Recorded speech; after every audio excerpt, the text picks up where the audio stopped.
امریکی صدر ٹرمپ نے افغانستان کی موجودہ طالبان انتظامیہ کو دھمکی دی ہے کہ اگر بگرام ایئر بیس واپس نہ کی گئی تو اس کے نتائج بہت سنگین ہوں گے۔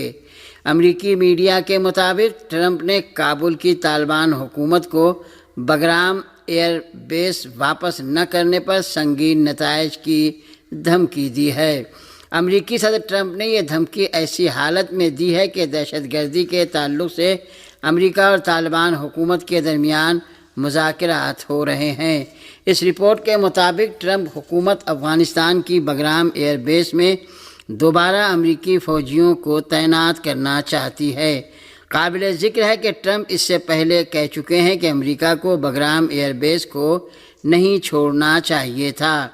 امریکی صدر ٹرمپ نے کہا کہ ان کی حکومت بگرام ایئر بیس اس لیے بھی دوبارہ حاصل کرنا چاہتی ہے کہ یہ ایئر بیس اس جگہ سے صرف 1 گھنٹے کی دوری پر ہے جہاں چین اپنے ایٹمی ہتھیار تیار کرتا ہے۔ پاکستان کے صوبے پنجاب کے سیلاب زدہ علاقوں میں امدادی کارروائیاں جاری ہیں۔ پاکستان کے نیشنل ڈیزاسٹر مینجمنٹ NDMA نے کہا ہے کہ صوبہ پنجاب کے سیلاب زدہ علاقوں میں امدادی سرگرمیاں پوری شدت کے ساتھ جاری ہیں۔ پاکستان کے قومی ڈیزاسٹر مینجمنٹ کے مطابق صوبہ پنجاب کے علاقے خانیوال اور دیگر سیلاب زدہ علاقوں میں کھانے پینے کی اشیاء، خیموں، کمبلوں، مچھردانیوں، فولڈنگ بیڈ اور دیگر امدادی سامان بھیجا جا رہا ہے۔ اس رپورٹ کے مطابق صوبہ پنجاب کے سیلاب سے متاثرین کو مجموعی طور پر 36,000 خیمے فراہم کیے جا چکے ہیں۔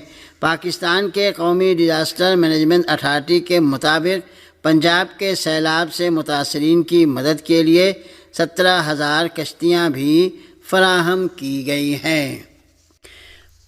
خبر رساں ذرائع نے مقبوضہ علاقوں میں 2 راکٹ داغے جبکہ اشدود کے علاقے میں سائرن بجنے کی خبر دی ہے۔ سما نیوز ایجنسی کے مطابق صہیونی حکومت کی فوج نے اعلان کیا ہے کہ اشدود کے قریب خطرے کے سائرن بجنے کے بعد مقبوضہ علاقوں میں 2 راکٹ فائر کیے گئے۔ صہیونی حکومت کے ٹی وی چینل 12 نے غزہ پٹی کے اندر سے 2 راکٹ داغے جانے کا اعلان کرتے ہوئے دعویٰ کیا ہے کہ راکٹوں کو روک لیا گیا ہے۔ صہیونی فوج کا کہنا ہے کہ واقعے کی تحقیقات جاری ہیں۔ فلسطینی مجاہدین صہیونی حکومت کی فوج کی جارحیت کے آغاز سے ہی غاصبوں کا مقابلہ کر رہے ہیں اور متعدد کارروائیوں میں انہیں بھاری جانی و مالی نقصان پہنچا ہے۔ صہیونی حکومت نے غزہ پٹی کے خلاف جنگ کا ہدف تحریک حماس کو ختم کرنا اور صہیونی قیدیوں کی واپسی قرار دیا تھا، لیکن جنگ کے 2 سال گزرنے کے باوجود وہ ان دونوں مقاصد کو حاصل کرنے میں اب تک ناکام رہی ہے۔ ہندوستان کی عام آدمی پارٹی کے سربراہ اور دہلی کے سابق وزیر اعلیٰ اروند کیجریوال نے وزیر اعظم مودی پر کمزوری کا الزام لگاتے ہوئے ان پر سخت تنقید کی ہے۔ ہندوستانی ابلاغیاتی ذرائع کے مطابق اروند کیجریوال نے سماجی رابطے کے پلیٹ فارم ایکس پر اپنی تازہ پوسٹ میں دہلی کے اسکولوں کو بم کی دھمکی ملنے کے تعلق سے مرکزی حکومت پر کچھ نہ کرنے کا الزام لگایا ہے۔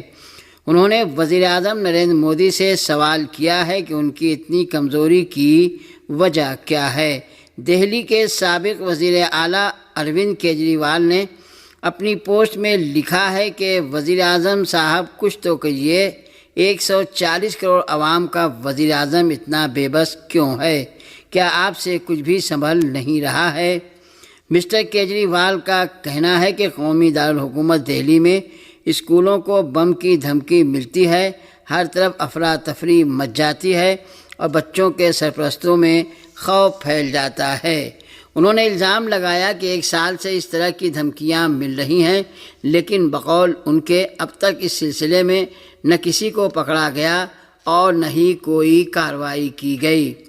مسٹر کیجریوال نے مرکزی حکومت پر یہ الزام ایسی حالت میں لگایا ہے کہ دہلی کے اسکولوں کو اب تک کئی بار بم کی دھمکیاں مل چکی ہیں، جس کے بعد اسکولوں کو خالی کرا لیا گیا اور بچوں کو گھر بھیج دیا گیا۔ جاپان میں منعقدہ ورلڈ ایتھلیٹکس چیمپئن شپ میں حصہ لینے والے ایک فلسطینی رنر نے مقابلے میں اپنی شرکت کو امید اور استقامت کا پیغام قرار دیتے ہوئے کہا کہ غزہ میں صہیونی دشمن کے حملوں کے دوران 800 سے زائد فلسطینی کھلاڑی شہید ہو چکے ہیں اور تقریباً 300 کھیلوں کے مراکز اور اسٹیڈیم کو تباہ کر کے قبرستانوں میں تبدیل کر دیا گیا ہے۔ ایسے میں جبکہ صہیونی حکومت تقریباً 2 سال سے غزہ میں اپنی جارحیت اور نسل کشی جاری رکھے ہوئے ہے، فلسطینی رنر اور فلسطین کے واحد نمائندے محمد دویدار نے ٹوکیو میں ہونے والے 20ویں ورلڈ ایتھلیٹکس چیمپئن شپ میں شرکت کی اور اس بات پر زور دیا کہ اس مقابلے میں ان کی موجودگی بذات خود ایک فتح ہے۔ رپورٹ کے مطابق ٹوکیو میں ہونے والی ورلڈ ایتھلیٹکس چیمپئن شپ میں 800 میٹر کے ابتدائی راؤنڈ میں ہی فلسطین کے محمد دویدار مقابلے سے باہر ہو گئے اور وہ اپنے گروپ میں آخری نمبر پر رہے۔ 24 سالہ فلسطینی رنر نے ایک انٹرویو میں کہا کہ انہوں نے مشکل حالات کے باوجود ان مقابلوں میں شرکت کے لیے دوگنا کوشش کی اور انہیں اس عالمی پلیٹ فارم پر فلسطینی پرچم کو بلند کرنے پر فخر ہے۔ انہوں نے مزید کہا کہ اس سطح کے مقابلوں میں فلسطین کا واحد نمائندہ ہونا میرے لیے ایک اعزاز ہے جو میرے ساتھ رہے گا۔ اگرچہ ہمارے پاس کوئی ایتھلیٹک ٹریک یا ٹریننگ گراؤنڈ نہیں ہے اور ہم جو ٹریننگ کرتے ہیں وہ سڑکوں پر دوڑ کر کرتے ہیں، فلسطینی رنر نے ان گیمز میں اپنی شرکت کو امید اور استقامت کا پیغام قرار دیا۔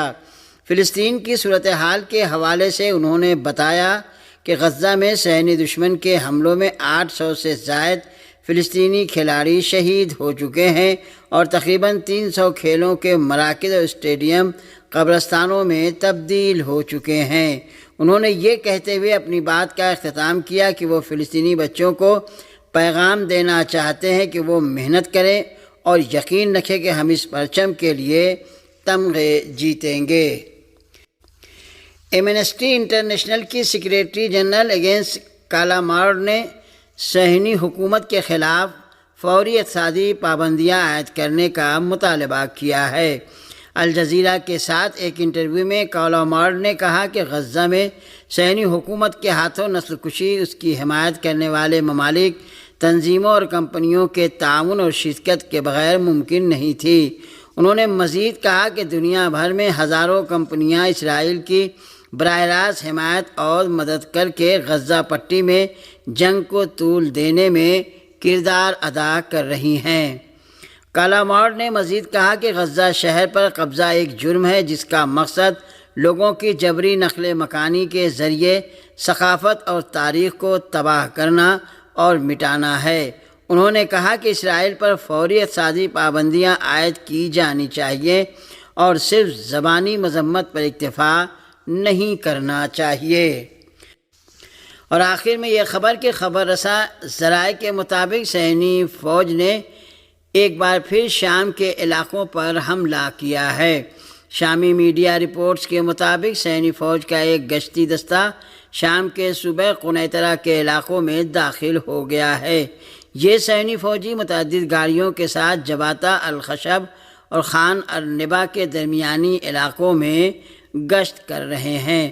واضح رہے کہ بشار الاسد حکومت کے خاتمے کے بعد صہیونی فوج نے شام کے بنیادی ڈھانچے اور فوجی مراکز پر اپنے حملے تیز کر دیے ہیں۔